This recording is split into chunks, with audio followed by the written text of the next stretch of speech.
मंगलाचरण करेंगे। ओम नमः सिद्धेभ्य जय श्री ओम नमः सिद्धेभ्य जय श्री ओम नमः सिद्धेभ्य। मंगलम भगवान वीरो मंगलम गौतमो गणी मंगलम कुंद कुंदाद्यो जैन धर्मोस्तु मंगलम सर्वमंगल मांगल्यम सर्व कल्याण कारकम प्रधानम सर्वधर्माणां जैनम जयतु शासनम जैनम जयतु शासनम जैनम जयतु शासनम। नमः समय साराय स्वानुभूत्या चकासते चित स्वभावाय भावाय सर्वभावांतरच्छिदे।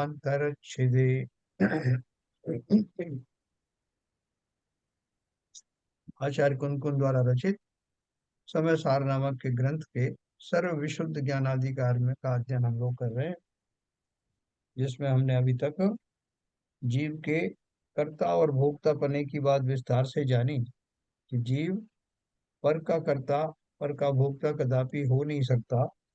हाँ, निज के स्वयं के परिणामों का कर्ता और उनका भोक्ता अवश्य ही हो सकता है। वैसे तो जीव ही क्या, जितने भी पदार्थ है संसार के, समस्त पदार्थ या समस्त द्रव्य अपने अपने परिणामों के कर्ता और भोक्ता होते। परिणाम से अर्थ क्या है कि जो उनके अंदर में जो जो कुछ भी परिवर्तन होता है, उनके जो गुण हैं, उनके गुणों में ही जो चेंजेस होते रहते हैं, वही उनके कर्तव्य स्वयं होते हैं और स्वयं ही उन परिणामों का के कारण जो दशा प्रकट होती है उसका भोग भी वो स्वयं ही करते हैं। तो ये एक अकाट्य नियम है कर्ता भोक्ता पने का। और इसमें जब उसको बहुत बारीकी से जाते हैं तो जब बोलते हैं कि एक द्रव्य अपने स्वयं के परिणाम का कर्ता भोक्ता होता है, तो राग आदि परिणाम भी वास्तव में जीव के ओरिजिनल परिणाम नहीं है, स्वाभाविक परिणाम नहीं है। लेकिन फिर भी अशुद्ध दशा में उसके ऐसे भाव बनते हैं, इसलिए अशुद्ध निश्चय ऐसे कहा जाता है कि वो जीव के ही परिणाम होते हैं राग आदि। लेकिन शुद्ध अवस्था में, यानी द्रव्य की शुद्ध अवस्था के अंदर, वो राग आदि का कर्ता भी नहीं होता। ये अपन ने अभी तक की सभी गाथाओं में पढ़ा। हाँ, उसी का और थोड़ा एक्सटेंशन है जो आज अपन पढ़ेंगे। शिल्पी के माध्यम से एक बात कही गई। शिल्पी माने जो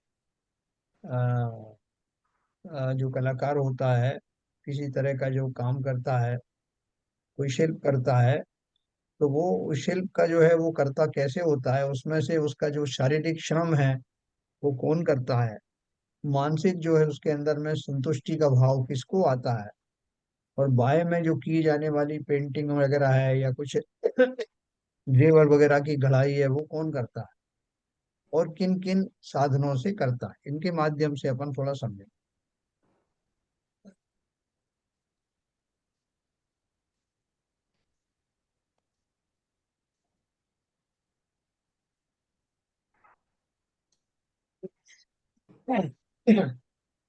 जो वो अपन ने पढ़ा था, इस प्रकार इस कलश में यही कहा गया है कि कर्ता भोक्ता आदि के संदर्भ में जिनागम में अनेक अपेक्षाएं आती हैं। वस्तु स्थिति समझने के लिए समझते समय उनका भरपूर उपयोग होता है और होना भी चाहिए। किंतु भगवान आत्मा तो उक्त समस्त विकल्पों से पार है। अतः अनुभव के काल में सभी विकल्प तिरोहित हो जाते हैं, हो जाना चाहिए। अतः हमारी भावना तो यही है कि हमें तो उक्त सभी विकल्पों से पार आत्मा का अनुभव हो। विकल्प क्या थे? तो अपन ने विकल्प क्या पढ़े थे ऊपर? वो अपन ने जो एक डोरी की बात करी थी ना, कि डोरी में मोती पिरोए होते हैं। डोरी उनका पूरा एक सूत्र का काम करती है, जिसके कारण वो माला मोतियों में, मोती जो है माला के रूप में समझे जाते हैं। ठीक उसी प्रकार से व्यवहार नए से किए जाने वाली बहुत सारी जो चीजें हैं, वो सब जितनी भी पर्याय वगैरह हैं वो सब घटित होती हैं उस जीव द्रव्य के आसपास। जीव द्रव्य के ही ऑफशूट्स हैं वो पर्याय। तो इसलिए बोले कि वो सब जो कुछ भी होता है, उनकी जो पर्याय घटित होती हैं, मैंने यहाँ ये पढ़ा था ना। कि क्षणवर्ती पर्याय होती हैं, एक क्षण में कुछ पर्याय, दूसरे क्षण में तीसरी पर्याय। तो ऐसा लगता है कि जो करता है वो भोगता नहीं है, जो भोगता है वो करता नहीं है, अथवा जो करता भोगता है भोगता कोई अन्य ही है। ये सब अपन ने पढ़ा था ना। तो वो सब पर्याय होती हैं जो कि जीव की अलग अलग दशाओं में दिखाई देती हैं। इसलिए लोग भ्रमित हो जाते हैं कि ये उस पर्याय को ही पूरा संपूर्ण द्रव्य समझ लेने की भूल लोग कर लेते हैं। लेकिन संपूर्ण द्रव्य तो अपना ध्रुव रूप है, उसमें से ही पर्याय निकलती हैं, अपन ने अभी तक पढ़ा। फिर ये पढ़ा कि जिस काल में जीव अपने चिंतन में होता है, आत्मचिंतन में होता है, उस काल में उसको ये सारी पर्यायों के बारे में सोचने समझने का विकल्प भी आता नहीं। वो अपने शुद्ध स्वभाव में ही रमण करता है।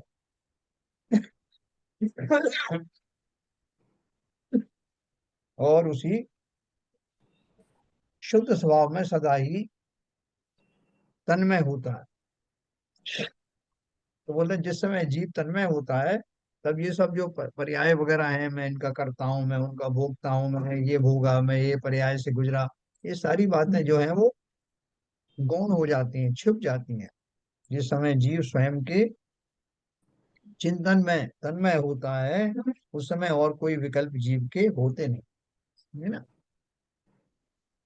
ये अपन ने अभी तक पढ़ा था। भगवान आत्मा तो उक्त समस्त विकल्पों से पार है, अतः अनुभव के काल में सभी विकल्प तिरोहित हो जाते हैं, माने उड़ जाते हैं। अतः हमारी भावना तो यही है कि हमें तो उक्त सभी विकल्पों से पार आत्मा का अनुभव हो। जो कुछ भी हम समझ रहे हैं कि साहब ये जो मेरी पर्याय थी, मनुष्य पर्याय में मैं जो है एक बच्चा बालक बना, फिर जो किशोर हुआ, फिर किशोर से मैं जो युवा हुआ, युवा से मैं वृद्ध हुआ, या मेरी एक अवस्था ऐसी आई जिसमें ये पर्याय ही समाप्त हो गई। लेकिन वो पर्याय समाप्ति होने वाला भी पर्याय थी, है ना, जिसमें कि जो ट्रांजिशन स्टेज होती है, और जीव जिसमें से होकर के गुजरता है और अगली पर्याय धारण करता है। तो इस तरह से ये सब पर्यायों की श्रृंखला निरंतर बनी रहती है। फिर उन्होंने एक बात और कही आगे, आगामी गाथाओं का सूचक कलश काव्य कहते हैं, जिसका पद्यानुवाद इस प्रकार। आगामी गाथा जो आने वाली है, उसके पहले एक कलश काव्य उन्होंने कहा, वो क्या है, 210 नंबर। व्यवहारिक दृश्येव केवलम कर्तृ कर्म च विभिन्न मिश्यते, निश्चयेन यदि वस्तु चिंत्यते कर्तृ कर्म च सवैक मिश्यते। हाँ, 210 नंबर का। अरे मात्र व्यवहार से कर्मरु कर्ता भिन्न, निश्चय नय से देखिए दोनों सदा अभिन्न। है ना, देखो अपन क्या क्या बोलते हैं, व्यवहार से बोलते हैं कि ये करता है और इसने कोई कार्य किया, है ना। तो हमें कर्ता और कर्म दोनों अलग अलग दिखाई पड़ते हैं, कि ये करता है, काम करने वाला है, कार्य करने वाला है, और ये उसके द्वारा किए जाने वाला कार्य, दोनों अलग अलग दिखाई देते हैं। लेकिन निश्चय से जो करता है वही उसका, जो करता है वही उसका कर्म है, जो कुछ किया गया उसी का कार्य है। कैसे है वो अभी आपको समझाएंगे। निश्चय नय से कर्ता और कर्म एक ही है, हाँ, अलग अलग नहीं है कि कर्ता ने कर्म को किया, कर्ता ने कर्म को करण से संप्रदान के लिए, वो अपन पढ़ते हैं ना ग्रामर में। तो बोलते हैं निश्चय से तो कोई भेद है ही नहीं, जो करता है वही उसका कार्य है, जो कार्य है वही उसका कर्ता। केवल व्यवहार दृष्टि से ही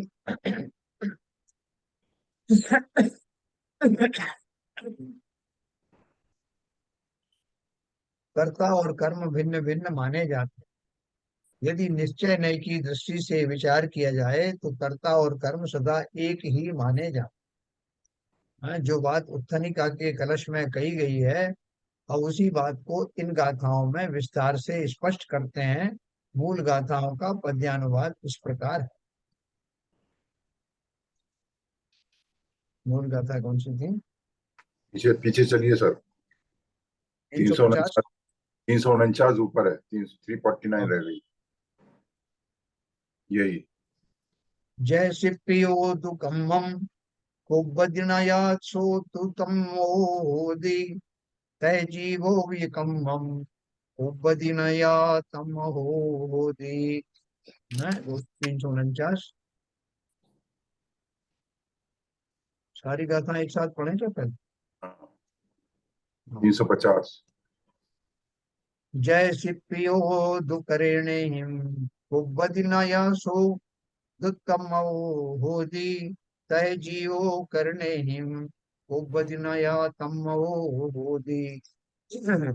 जय सिप्पियो दुकरणानि गण हदिना सो सोदुतम होदी जय सिप्पि दुकम फलम फलम भुंजदिना सो दुतम होदी तय जीवो कम फलम भुंजदिनाया तम मदो होदी।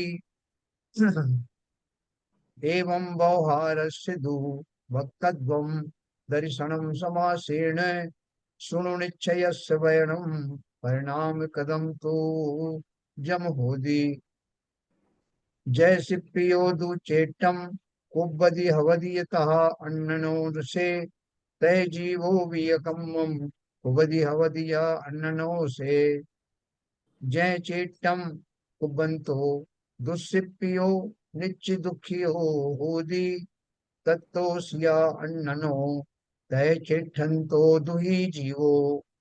हाँ, ऐसे हमने 350 55 तक की गाथाएं पढ़ी।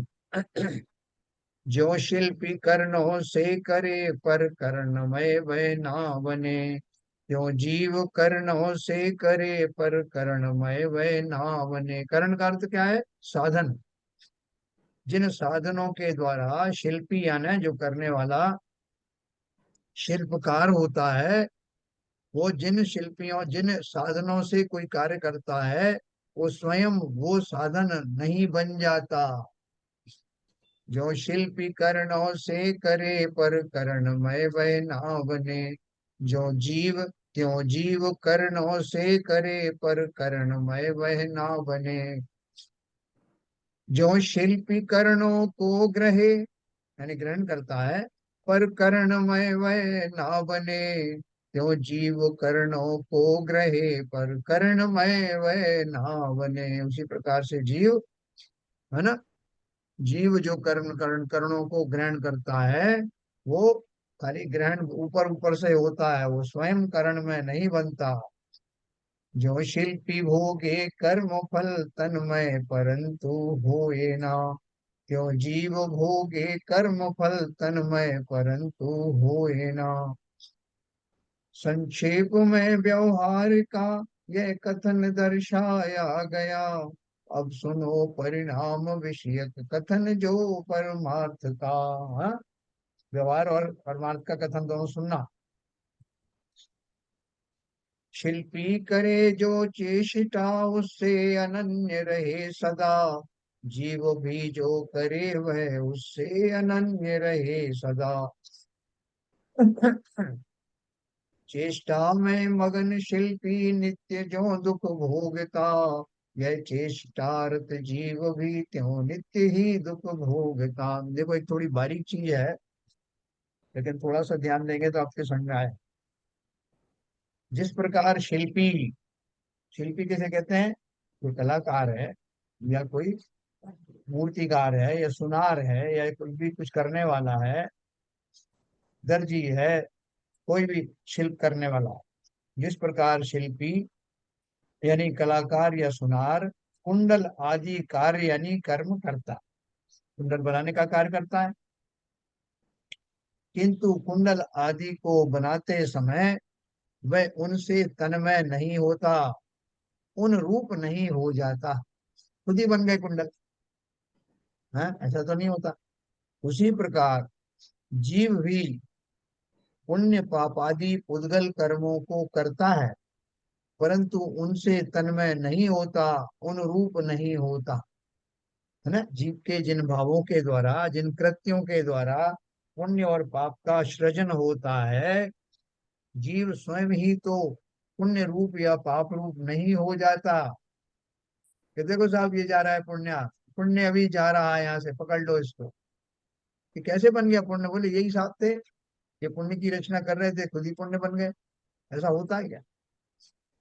तो इसलिए उन्होंने बोला उसी प्रकार जीव भी पुण्य पाप आदि पुद्गल कर्मों को करता है। पुद्गल कर्म बनते हैं ना, उस रूप में बनते हैं, परंतु उनसे तन्मय नहीं होता, स्वयं ही उनमें छा नहीं जाता, व्याप्त नहीं हो जाता, उन रूप नहीं होता। जिस प्रकार शिल्पी हथौड़ा आदि करणों यानी साधनों से कर्म करता है, परंतु वह उनसे तन्मय नहीं होता। है, तन्मय नहीं होता मतलब वो स्वयं ही हथौड़ा आदि नहीं बन जाता। उसी प्रकार जीव मन वचन काय रूप करणों से कर्म करता है, परंतु उनसे तन्मय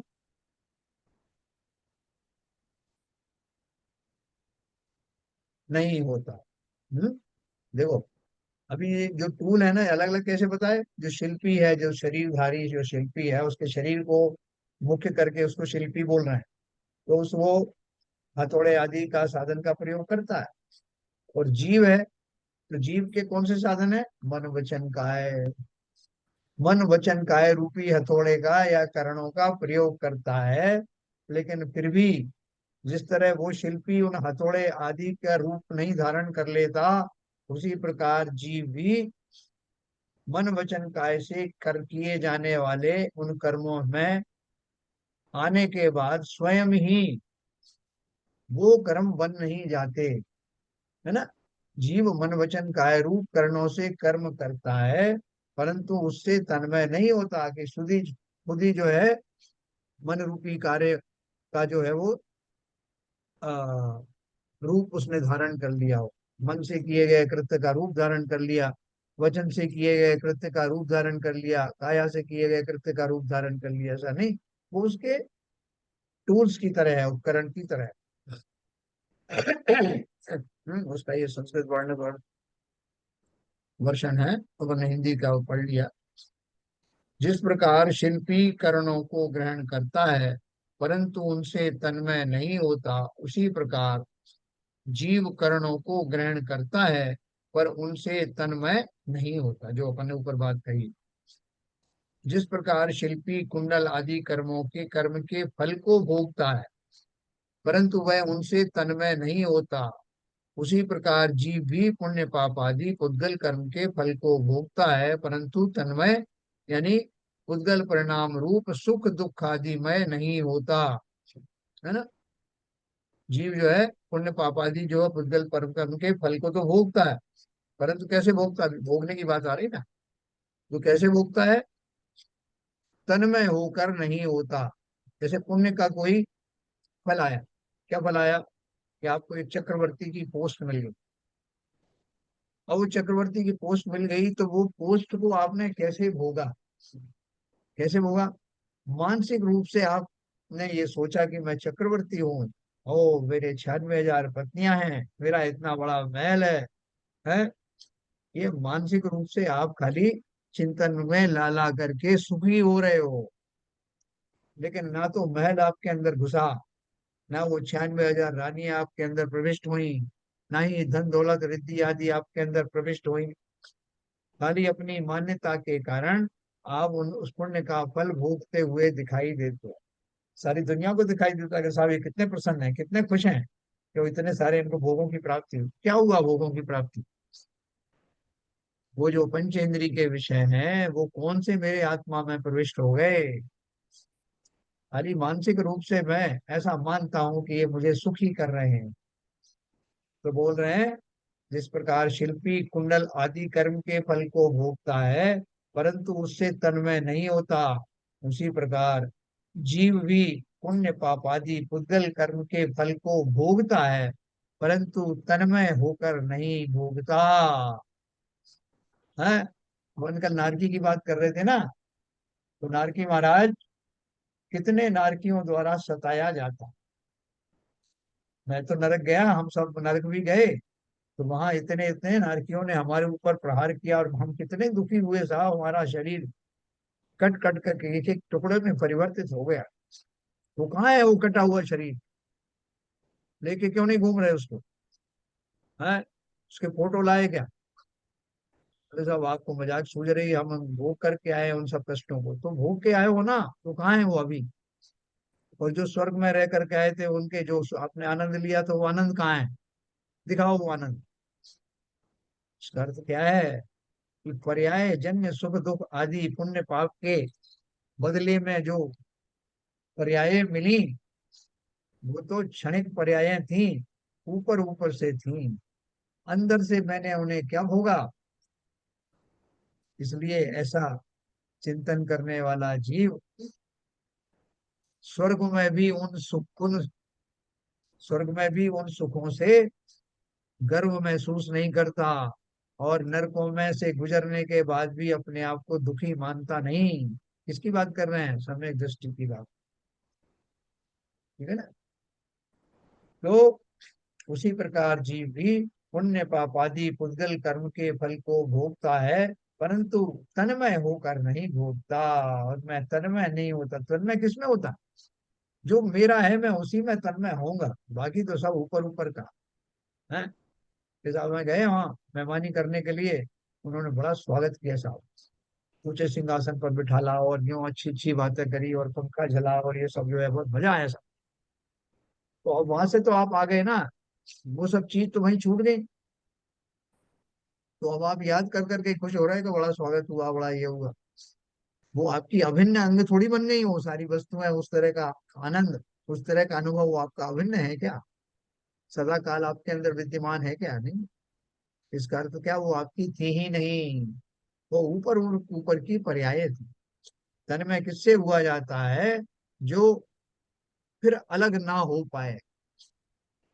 जो मेरे सुखादि गुण हैं, मेरे जो चैतन्य गुण ज्ञानादि गुण हैं, उनसे मैं तन्मय रहता हूँ, वो मेरे से कभी पृथक होते नहीं। है ना? तो इसलिए ये जो ऊपर ऊपर के सुख दुख हैं, अब समझने का स्टेज आ गई है। काय का सुख और काय का दुख। पवन कहते भैया संसार में बड़े दुख हैं, संसार महा दुख सागर में प्रभु दुख में सुख आभासों में है।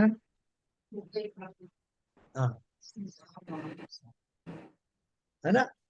तो मतलब बोलते हैं, और मुझको न मिला सुख क्षण भर भी कंचन कामिनी प्रासाद।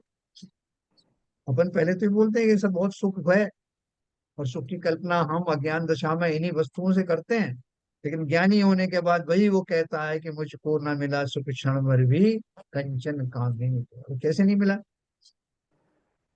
तुम क्या झूठ बोल रहे हो? ये तो हम सबका जो है लक्ष्य है कि हमें भी कंचन कामिनी और प्रासाद मिले। अब बोल रहे हैं उनमें भी सुख नहीं है। भैया दुख भी नहीं है संसार में और सुख भी नहीं। तो ये तो आपने गजब की बात कर दी। सारी दुनिया कह रही है कि संसार में, संसार जो है महादुख सागर है, संसार महादुख सागर में प्रभु गोते खाता आया।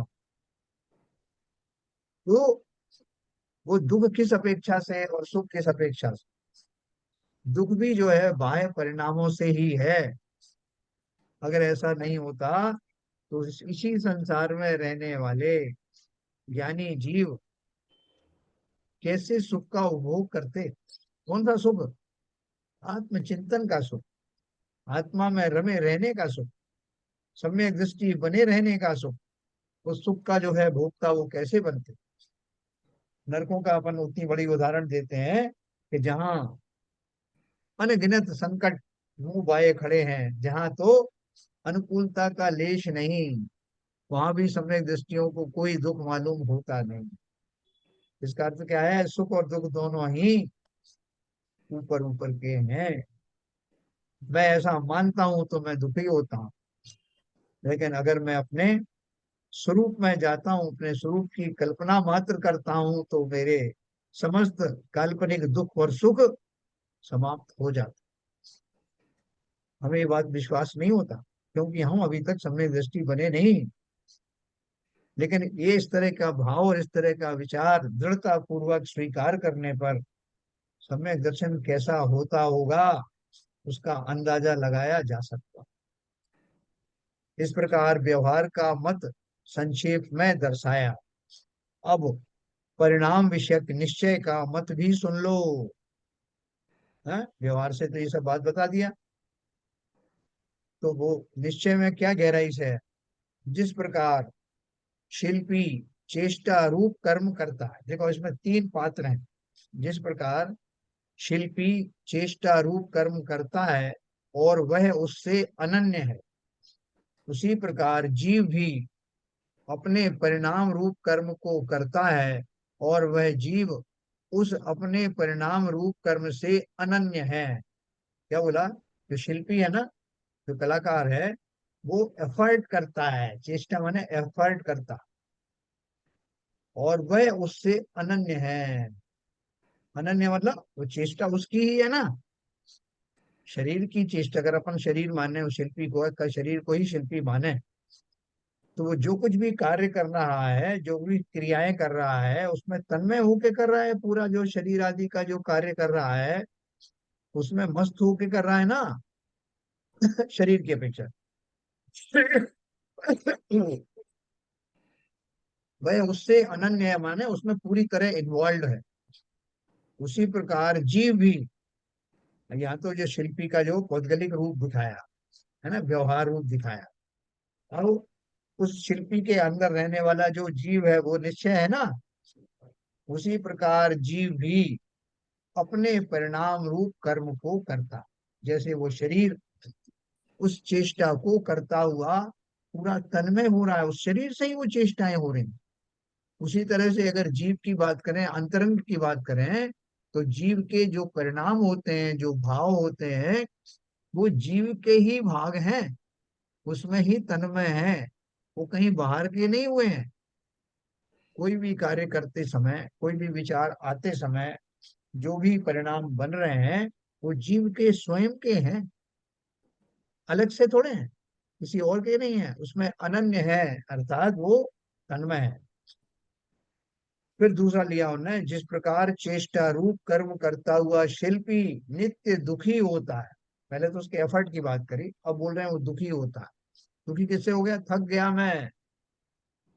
हाँ, वो शिल्पी बोल रहा है कि साहब मैं बहुत थक गया, आज मैंने इतने गहने बनाए, ये पीठ दुख रही है, ये सब दुख रहा है, मैं खेद खिन्न हो गया। तो बोल रहे हैं, जिस प्रकार चेष्टा रूप कर्म करता हुआ शिल्पी नित्य दुखी होता है, उसी प्रकार अपने परिणाम रूप चेष्टा को करता हुआ जीव भी दुखी होता है, दुख से अनन्य है। जब वो जीव चिंतन करता है ना, तब वो क्या चिंतन करता है? जैसे सीता जी ने चिंतन किया, जब उनसे अग्नि परीक्षा के लिए कहा गया कि सीता, अब आप अग्नि परीक्षा दो। उन्होंने कहा, तभी उसी काल उनको वैराग्य प्राप्त हुआ। उन्होंने बोला, काय की परीक्षा, किसकी परीक्षा? बहुत परीक्षाएं दे ली, अब इन परीक्षाओं से मेरा मोह भंग हो गया, नहीं रहना मुझे इस संसार में। किसकी परीक्षा ले रहे हो? इन परीक्षाओं के लिए मैं नहीं हूँ, मैं जीव द्रव्य हूँ, इन सब परीक्षाओं से, भौतिक परीक्षाओं से परे हूँ। मैं तो वो परीक्षा दूंगी अब, जो जीव द्रव्य की सहज ही उसकी जो गति है, उस गति में जाने के लिए जो कुछ मैं अभी तक नहीं कर पाई, मैं उस शुद्ध पर्याय में जाने के लिए दीक्षा लेती हूँ। है? तो यहाँ वो क्या बोल रहे हैं? जिस प्रकार चेष्टा रूप कर्म करता हुआ शिल्पी नित्य दुखी होता है, ऐसा जीव भी कहो अज्ञान दशा में कैसा दुखी होता है? अपने परिणाम रूप चेष्टा को करता हुआ। तो साहब यो है, मैं ये रागादि करता रहता हूँ, द्वेषादि करता रहता हूँ, ये भाव मेरे आए बिना रहते नहीं है, हमसे मैं परेशान तो हो गया, लेकिन मैं क्या करूँ, ये भाव जाते नहीं। वो सारे जाते हैं गुरुओं के पास जाकर के यही बोलते हैं, सब क्या करूं, मेरा ये मिथ्या जाता नहीं, ये शरीर आदि के प्रति मेरा मोह, अपने जो परिवारजनों के प्रति होने वाला मेरा मोह समाप्त होता नहीं, और इसको लेकर के मैं बड़ा दुखी हूँ। हैं? तो उस दुख का वेदन कौन कर रहा है? वही अज्ञानी जीव आंतरिक रूप से उस दुख का वेदन कर रहा है। अपने परिणाम रूप चेष्टा को करता हुआ जीव भी दुखी होता है, दुख से अनन्य है ना। वहां वो शरीर को लेकर के था, यहाँ अपने भावों को लेकर के दुखी जीव। वो जीव तो भाव ही कर सकता है, उक्त गाथाओं का भाव आत्मख्याति में इस प्रकार स्पष्ट किया गया। जिस प्रकार शिल्पी कुंडल आदि परद्रव्य परिणामात्मक कर्म को हथौड़ा आदि परद्रव्य परिणामात्मक करणों द्वारा करता है, हथौड़ा आदि परद्रव्य परिणामात्मक करणों को ग्रहण करता है और कुंडल आदि कर्म फल को और पर द्रव्यात्मक ग्रामादि को भोगता है, किंतु अनेक द्रव्यत्व के कारण वह शिल्पी कर्म करण आदि भिन्न होने से उनसे तन्मय नहीं होता। इसलिए वहां कर्त कर्मत्व और भोक्ता भोक्तृत्व का व्यवहार मात्र निमित्त नैमित्तिक भाव से ही है ना। जो अपन अब पहले पढ़ के आए हैं वो क्या है कि जितना भी मुझे जो दुख या सुख की जो अनुभूति होती है वो अज्ञान दशा में तो कर्ता अपने उन कर्ता कर्म भाव के कारण ही होती। वो ऐसा सोचता कि मैंने ही किया। तो वो आगे उसको बहुत क्लियर किया है। उसी प्रकार आत्मा भी उद्गल द्रव्य परिणामात्मक पुण्य पापादि कर्म को मन वचन काय रूप उद्गल द्रव्य परिणामात्मक करणों के द्वारा करता है। मन वचन काय रूप उद्गल द्रव्य परिणामात्मक करणों को ग्रहण करता है और उद्गल परिणामात्मक पुण्य पापादि कर्म के सुख दुखादि फल को भोगता है। इसका नीचे देखो, इसका अर्थ बहुत अच्छे से समझाया। आचार्य जयसेन तात्पर्य वृत्ति में इन गाथाओं का भाव इसी प्रकार व्यक्त करते हुए नए विभाग स्पष्ट कर देते हैं कि व्यवहार नय से आत्मा द्रव्य कर्मों का कर्ता भोगता है। देखो ये संक्षेप में इसका सार है। क्या बताया? व्यवहार नय से आत्मा द्रव्य कर्मों का कर्ता भोगता है और अशुद्ध निश्चय नय से भाव कर्मों का कर्ता भोगता है। देखो इतनी बात समझना। द्रव्य कर्म कौन से हैं? ज्ञानावरण आदि जो 8 कर्म है ना, जो जो फिजिकली होते हैं। उद्गल परमाणु जब 8 कर्म रूप कन्वर्ट होते हैं, बदलते हैं, तो वो उनका कर्ता कौन? कल अपन ने पढ़ा था ना कि जीव भगवान के पास शिकायत करने जाता है ना, भगवान ये कर्म मैंने ही किए थे और ये मुझे बड़ा दुखी कर रहे हैं। तो बोल रहे हैं कि मैं कर्ता भोक्ता बनता हूं और मैं ही भोग रहा हूँ। लेकिन ये कर्ता और भोक्तापन क्या व्यवहार न ऐसे, वास्तव में तो ये निमित्त नैमित्तिक संबंध है कि मैंने भाव किए थे। उन कर्मों को बनाया थोड़ी मैंने, उनका मैंने सृजन थोड़ी, मैं सब 8 प्रकार के कर्मों का करता हूँ और उनको भोगता हूँ साहब। मैंने 70 कूड़ा कूड़ी सागर वाले जो है स्थिति वाले मिथ्यात्व कर्म का बंद किया, अब भोग रहा हूँ। ये सब कहने में आता। तो जो कुछ कहने में आता है वो उसको व्यवहार कहते।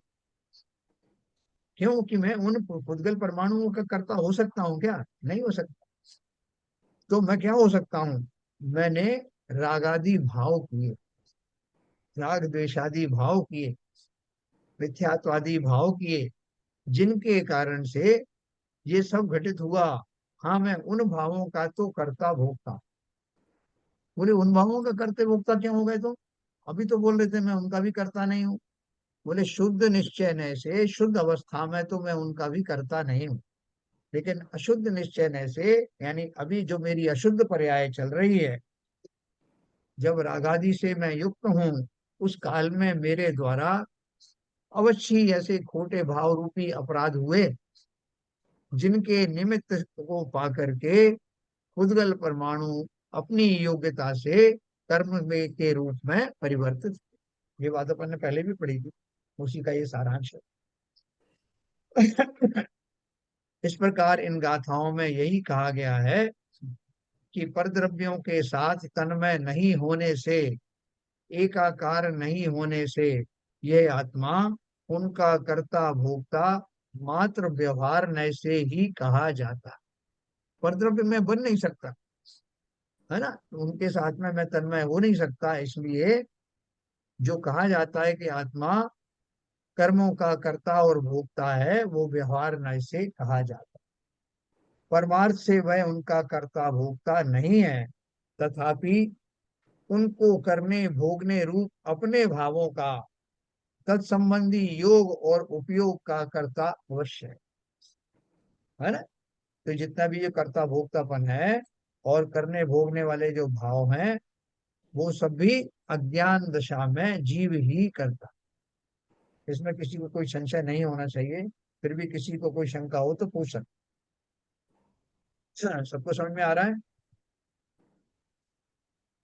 निशु, ये बात पढ़ी तुमने कहीं? अभी शास्त्रों का अध्ययन कर रही थी ना, एग्जाम देने में कहीं पढ़ा नहीं, था ये ये सब? बात नहीं पढ़ी, आज पहली बार ही पढ़ी है, नहीं पढ़ी, आज पहली बार पढ़ी है। हम्म। तो क्या समझ में आया इससे, जरा बताओ, रिपीट करो। जैसे व्यवहार नय से भाव कर्म का कर्ता भोग नहीं, व्यवहार नय से द्रव्य कर्म का कर्ता भोगता नहीं है, और शुद्ध अशुद्ध निश्चय नय से भाव कर्म का कर्ता भोगता नहीं है। व्यवहार नहीं से क्या है? व्यवहार नय से द्रव्य कर्मों का कर्ता भोगता, हाँ और है। हाँ करता है, और अशुद्ध निश्चय नय से भाव कर्म का कर्ता भोगता है। बहुत बढ़िया, बहुत बढ़िया। किसी को कोई और शंका हो तो पूछ सकते हैं। शरण जी, क्लियर है ये?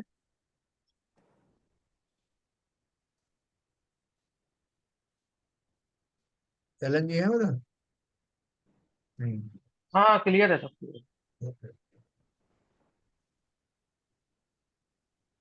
देखो, बहुत सिंपल बात है वो, लेकिन क्या बार बार कहने से हमको ये स्पष्ट हो जाता है कि वास्तव में जो कुछ व्यवहार से कहा जा रहा है, उस व्यवहार में हम इतने ज्यादा इन्वॉल्व हैं कि हमको वो निश्चय नहीं की थ्योरी तो ऐसी लगती है कि ये तो हमें समझाने के लिए कह दिया गया है। वास्तव में तो मैं ही कर्मों का करता हूँ। व्यवहार के ऊपर हमारा विशेष जोर रहता है। और विशेष हमारा विश्वास है। लेकिन निश्चय की जहाँ बात आती तो हम निश्चय को ऐसे ही मान लेते हैं बेमन से। व्यवहार में जी रहे हैं ना हम लोग, व्यवहार में जी रहे हैं हाँ। पूरा। सुबह 24 घंटे बिहार में रहते हैं, निश्चय में तो जाने का मौका ही नहीं मिलता भाई। मौका नहीं मिलता, सही कह रहे हो पूरा आप। और वो संसार ही व्यवहार के ऊपर बसा हुआ है।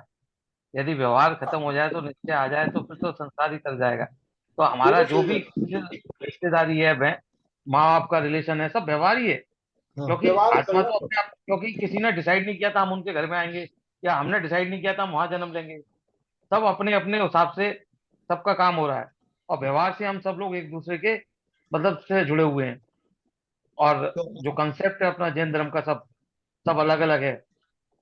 आप नहीं चाहोगे कि ये व्यवहार आपका बना रहे?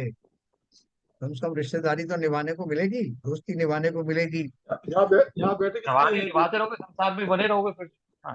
यहाँ बैठे इसलिए हैं, व्यवहार हैं? खत्म हो, निश्चय में जाए। नहीं, निश्चय में जाने की जरूरत क्या है? वहां क्या मजे हैं? जो मजे व्यवहार में है, व्यवहार दृष्टिपने में है, खाने पीने में, उठने बैठने में, लोगों से रिश्तेदारी करने में, वो काहे का निश्चय नहीं है? वो काहे काहे के लिए उसमें जाने की जरूरत इतना है? स्वाध्याय के बाद में भी अगर हम ये नहीं समझ पाए तो फिर तो स्वाध्याय देगा। हाँ, अब देखिए ना, अभी जो 200 लोग हाथरस में मर गए, हाँ, उसमें बात ये निकल के आ रही है कि उनके गुरुजी ने कहा कि भाई मेरे चरणों की धूल ले लेना आप, मैं निकल हाँ, के जाऊं। तो जब वो वहां से निकले तो सब चरण की धूल लेने भागे और इतने लोग मर गए। खुद ही तो धूल बन कितना गए। हाँ, तो वे हाँ, हाँ, तो हाँ। कितना मतलब, जो उनके गुरु हैं वो भी घोर कलयुगी, और जो जनता है वो भी घोर। उनका विश्वास है कि चरण धूल लेने से उनका भाग चेंज हो जाएगा। और इसको विश्वास है कि ये चरण धूल लेने के लिए मैं इतना बड़ा भगवान बन गया, महान बन गया। तो आप एक कितना बात देखो। मिथ्या हाँ, चल रही है, कितनी जबरदस्त मिथ्या है संसार में। देखते ही हमको थोड़ा आश्चर्य होता है कि भाई हम कितने भी आगे बढ़ गए हो, कितने भी साइंटिस्ट बन गए हो, कितने भी पढ़ लिख गए हो, लेकिन आज भी संसार में ज्यादातर लोग पूरे घोर मिथ्या में ढूंढे घूमे हुए हैं। देखो, आपने बहुत शैलेश बढ़िया जी एक बात बात की। और, एक भाई एक बात और भी है। हाँ, हमारे सामने उदाहरण मौजूद है, छह छह बाबा जेल में चक्की पीस रहे हैं। हाँ। उसके बावजूद भी बाबाओं का धंधा चल रहा है। How is it? नहीं, देखो, सबसे बड़ी बात क्या है कि जो बाबाओं की तरफ लोग आकृष्ट होते हैं वो दो तीन कारणों से होते हैं। पहले तो ऐसे ही होता था कि उनका ज्ञान देखकर, कि उनकी तपस्या देखकर, उनकी मुख मुद्रा देखकर, उनके प्रवचन देखकर तो लोग समझते थे कि धन्य है जो है, इन सब दुखों से दूर हैं, मोह माया से दूर हैं। लेकिन वहां तो वो जो गुरु जिसकी वो पूजा कर रहे हैं, जिसकी उपासना कर रहे हैं, उसमें एक भी साधुपने के गुण नहीं। ना वो कोई ध्यानस्थ है, ना कोई जो है भगवान की उपासना कर रहे हैं, ना कोई व्रत उपवास कर रहे हैं, ना कोई उपदेश धर्मोपदेश दे रहे हैं, ना मोह माया से दूर हैं, फिर किस बात के गुरु। लेकिन लोगों को इससे मतलब नहीं, लोगों को ये कुछ संदेश आ गया कि इनको मानने से, इनके पास जाने से धन धान्य की वृष्टि होती है। बस इतना ही काफी।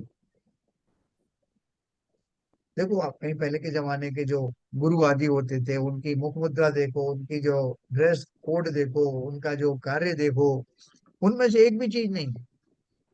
और माया मोह से जो है सामने सामने ही घिरे हुए ऐसे व्यक्ति में भी लोग श्रद्धा की जो कल्पना कर रहे हैं, वो मात्र अपने धन वैभव की प्राप्ति के लिए कर आपको मैं रहे एक और बात बताता हूँ। हैं। अम्बेडकर जी थे, ठीक है, बड़े ज्ञानी थे, मतलब बहुत जी। लिटरेट थे, पढ़े लिखे थे, ज्ञानी तो नहीं थे। कौन? और और उनको अपनी जाति की वजह से काफी जगह अपमानित होना पड़ा। तो उन्होंने कई धर्मों में इधर उधर कोशिश करी, और फिर उन्होंने बाद में बुद्ध धर्म को अपना लिया। किस तो किसकी बात कर रहे उनकी हैं? जाति, मैं अम्बेडकर जी की बात कर रहा हूँ। अम्बेडकर। तो उनको, आप देखा जाए तो उनको वो अपने जो पॉलिटिक्स में या अपने उसमें जो लिटरेट पर्सन थे, तो सब जगह उनका विरोध भी हुआ। कहीं उनको सपोर्ट मिला। तो उन्होंने कई बार उल्टा पलटी करी, और लास्ट में जो है वो उन्होंने बुद्ध धर्म को अपना लिया। जी। तो आज उनको पता, आज जो उनकी समाज के जो लोग हैं, उन्होंने बगैर सोचे समझे वो सब लोग उससे जुड़ गए। हाँ। उनको किसी को, मतलब जो बुद्ध का, किसी को धर्म ज्ञान का कुछ भी, जैसे कहते हैं ना, हाँ। कुछ थी नॉलेज नहीं थी या कुछ हुआ, लेकिन वो जुड़ गए तो पूरे के पूरा उनका पूरा समाज जुड़ गया। बराबर। और आज जगह जगह देखो तो उनके स्तूप बन रहे हैं, और वो पूरी समाज पूरी जो है उसमें उनको भगवान, मतलब अंबेडकर जी को भी भगवान का दर्जा दे दिया, और बुद्ध को भी भगवान का दर्जा दे दिया। हाँ। तो ये जो संसार में इतना ज्यादा लोग इतने, मतलब ऐसी जगह जन्म लिया, ऐसी जगह लगा जहां कोई उनको बताने वाला नहीं रहा, या ऐसे, या वो इतने दूरी पे रहे, सेम समाज में रहने पर भी उनका ज्ञान, वो अपने को इतना छोटा मानते रहे, और उसकी वजह से वो और भी मिथ्या में घुसते चले गए। बराबर। मतलब इसी को कहते हैं अंधभक्त होना, बिना ये जाने कि उनका आचरण क्या है, वो किस चीज को फॉलो कर रहे हैं, उसको जानने के बजाय कि ये व्यक्ति ऐसा कर रहा है इसलिए मैं भी ऐसा करूँ। है ना? तो देखो, वैसे तो हमारे यहाँ भी उस तरह के उदाहरण आते हैं। या प्रमाण सागर जी बता रहे थे, और एक दो और मुनियों ने बताया कि हमें कुछ मतलब नहीं, वैराग्य से था उस टाइम पे, हम तो इनको गुरु मानते थे और ये इनको देख करके हम भी मुनि बन गए। लेकिन कालांतर में उन्होंने उसको समझा, ये मुनि बन गए, मुनि का अर्थ क्या है, कि कौन सी क्रियाएं करते हैं, इन क्रियाओं का अर्थ क्या है। तो कालांतर में जाकर के वो वास्तविक मुनि बने। लेकिन यहाँ तो ये मिथ्या आचरण, जैसे आपने बताया कि अम्बेडकर जी का फॉलो करना है, फॉलो करना है, कोई कौन सा धर्म अपना रहे हैं, क्यों अपना रहे हैं, उसमें क्या सार है, उसको कोई देखने वाला नहीं, कोई विवेक रखने वाला नहीं। तो ये सारी दुनिया में इसी तरह का भ्रम चल रहा है। हम भी जो जैनी भाई है ना, हम सिर्फ जैन कुल में जन्म लिया है इसलिए जैनी बने हुए हैं। 90% लोग ऐसे ही हैं। उन्हें ये भी नहीं मालूम कि वो जैन कुल का अर्थ क्या है, जैनी बने का अर्थ क्या है। भाई डिफॉल्ट मिला हुआ है इसलिए बने हुए हैं, मंदिर भी नहीं जाते, बहुत से नहीं जाते। सो एनीवे, हमारा तो भाग्य अच्छा है कि हम कम से कम उस जैन कुल में जन्म होने के साथ साथ जैनी पने को भी समझ पा रहे हैं। तो देखिए, मैं एक गाथा और आपको सुनाऊंगा पढ़ के। अब उसी भाव का पोषक कलश काव्य काव्य लिखते हैं 211 नंबर। ननु परिणाम एव किल कर्म विनिश्चत्यते सौ भवति न परस्य परिणामिन एव भवेत। न भवति कर्त शून्यमी कर्म न चैकतया। स्थितिरिहि वस्तुनो भवतु कर्तृ कर्तृदेव ततः। एक 211, 200, हाँ 212 भी पढ़ लेते हैं। बलि बहिर्लुठति यद्यपि स्फुटदनंत शक्ति स्वयं। तथाप्यपर वस्तुनो विशति नान्यवस्तत्वन्तरम्। स्वभावनीतं यतः सकलमेव वस्तिविशते। स्वभाव चलनाकुलः किम हि मोहितः कृष्यते। वस्तु चेतमी नान्य वस्तुनो येन तेन खलु वस्तु वस्तु तत्। निश्चयो अयम परो अपरश्यकः किम करोति ही बलिर बहिर्लुठन्नपि। इनका अर्थ समझेंगे। अरे कभी होता नहीं कर्ता के बिन कर्म। निश्चय से परिणाम ही परिणामी का कर्म। सदा बदलता ही रहे यह परिणामी द्रव्य। एक रूप रहती नहीं वस्तु की स्थिति नित्य है। तो क्या बोल रहे हैं? वस्तुतः परिणाम ही निश्चय से कर्म है और परिणाम अपने आश्रयभूत परिणामी का ही होता है, अन्य का नहीं। तथा कर्म कर्ता के बिना नहीं होता एवं वस्तु की स्थिति सदा एक सी नहीं रहती। इसलिए वस्तु स्वयं ही अपने परिणाम रूप कर्म की करता है। देखो ये बोल रहे हैं कि जो करता है वो क्या करता है? परिणमन करता है। जिस स्थिति में वो है उस स्थिति से आगे की स्थिति का जो निर्माण होता है वही उसका परिणमन है। उस परिणमन का कर्ता कौन है? वह स्वयं है। वो स्वयं उसका करता है और जो उसके द्वारा जो परिणमित हुई, उस कार्य के द्वारा जो परिणमन हुआ वही उसका कार्य। आपने पंखा चला दिया, पंखा ऑन कर दिया तो क्या हुआ? बोले ऑन कर दिया तो पंखा चला। तो पंखा ने चलना शुरू किया तो पंखा चला। तो पंखा का चलना भी कर्म है और कर कर वो जो चल पड़ा वही उसका कार्य है ना। तो कर्म कर्म क्या हुए? कर्ता कौन हुआ?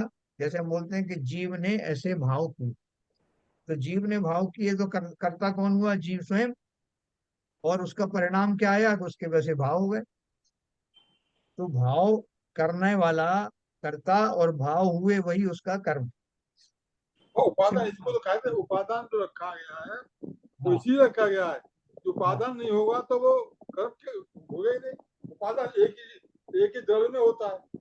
एक ही तरफ में। बिल्कुल सही कहा, है ना। वस्तुतः परिणाम ही निश्चय से कर्म है।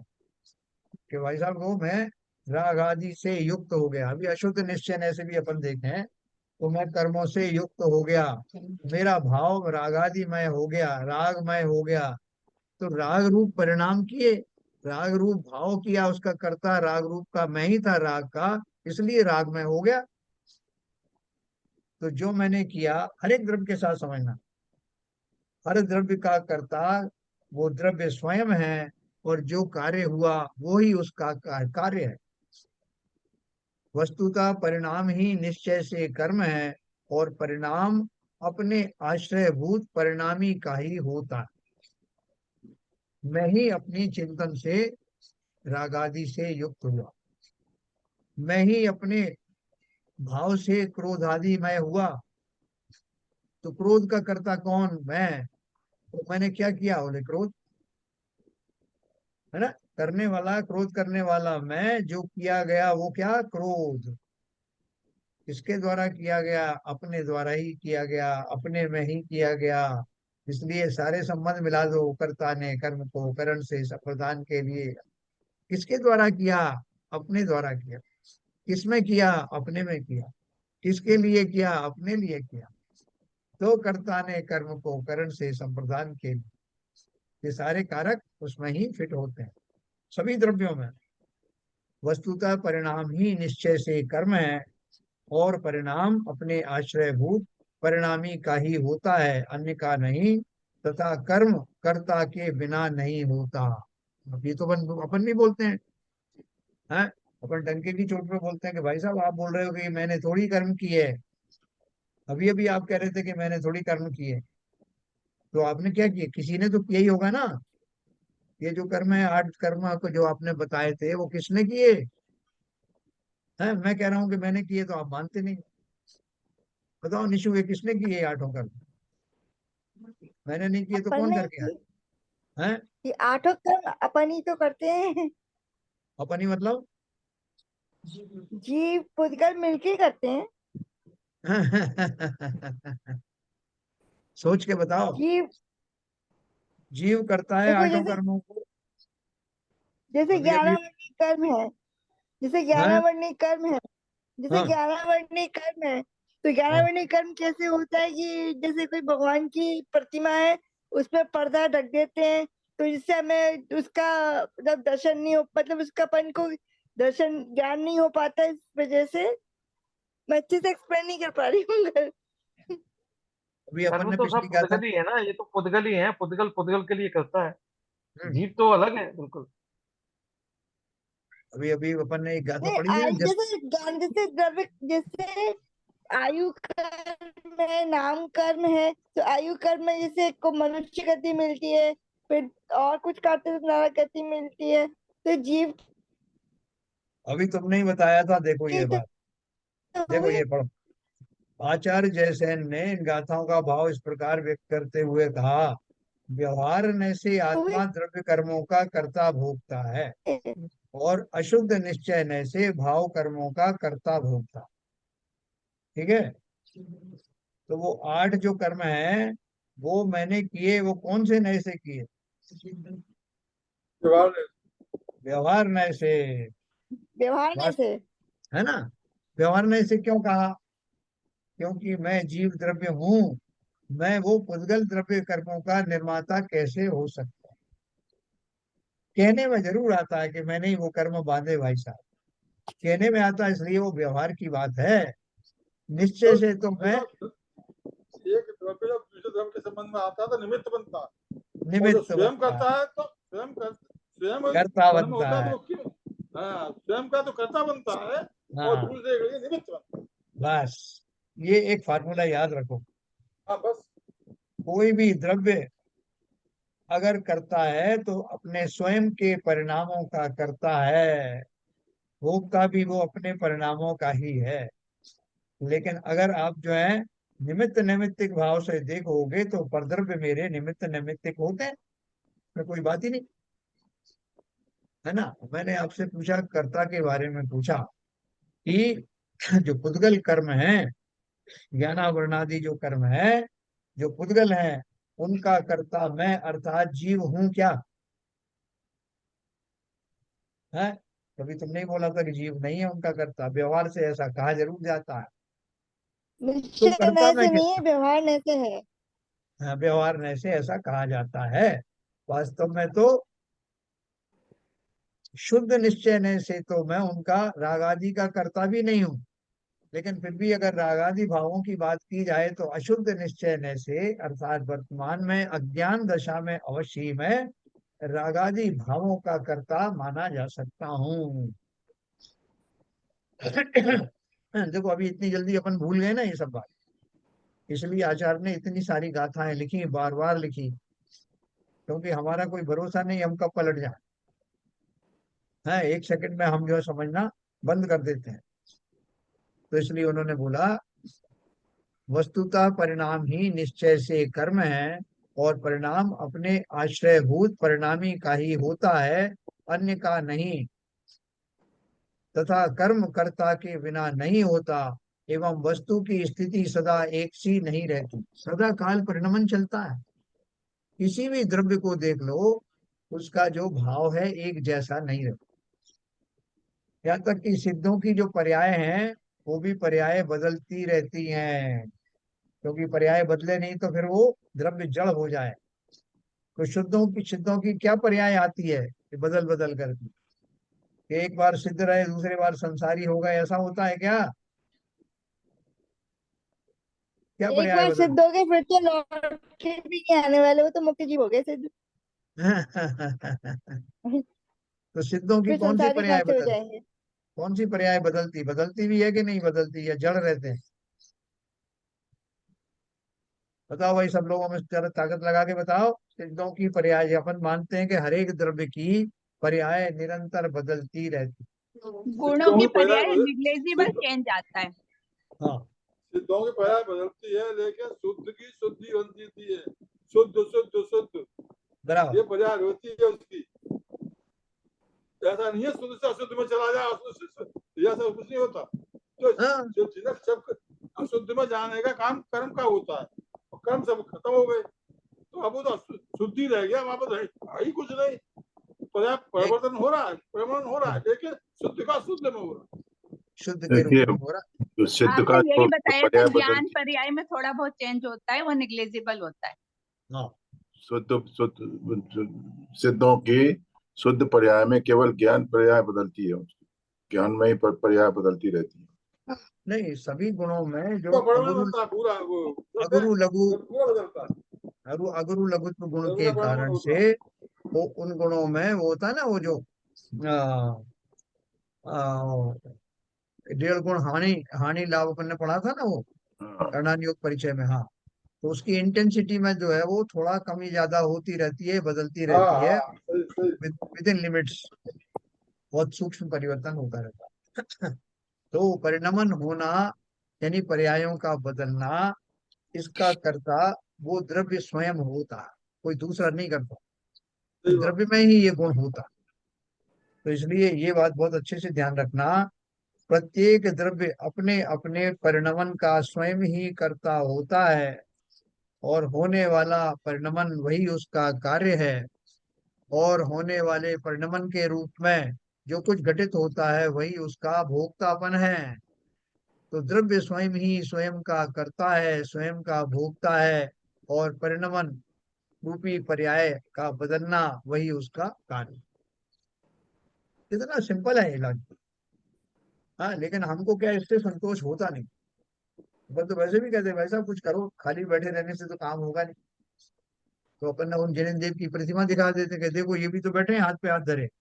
अरे बोले उनकी बात छोड़ो साहब, उनसे आपको क्या लेना देना, उन्हें ना खाना कुछ खाना ना पीना, सुखी भी है कि नहीं पता नहीं, अब आप बोल रहे तो मान लेते हैं।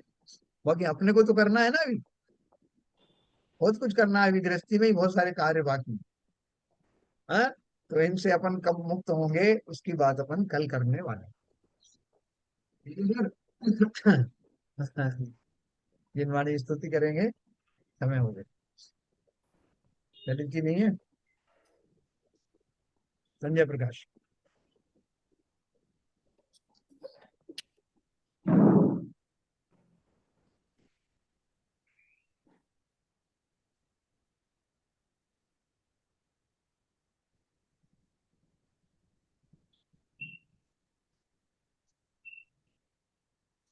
संजय प्रकाश जी नहीं है क्या? आप ही कर दीजिए। चलो मैं ही करूँ। अंकल मैं करूं। हाँ, हाँ, करो।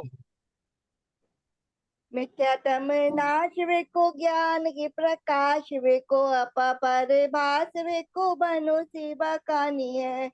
चाहूं द्रव्य जान देखो वंदे विधिमान वेको स्वपर पिछान वेको परम प्रमाणी है। अनुभवताय देखो जीव के जताए देखो कबू न सताए देखो भव उर आनी है। जहाँ तहाँ तार वेको पार के उतार वेको सुख विस्तार वेको यही जिन वाणी है। हे जिन वाणी भारती तो है जपो दिन रैन जो तेरी शरणा है सो पावे सुख चैन। जा वाणी के ज्ञान ते तुझे लोका लोक सो वाणी मस्तक रमो सदा दे तू दोख सदा दे तू दोख। जिन वाणी माता की जय।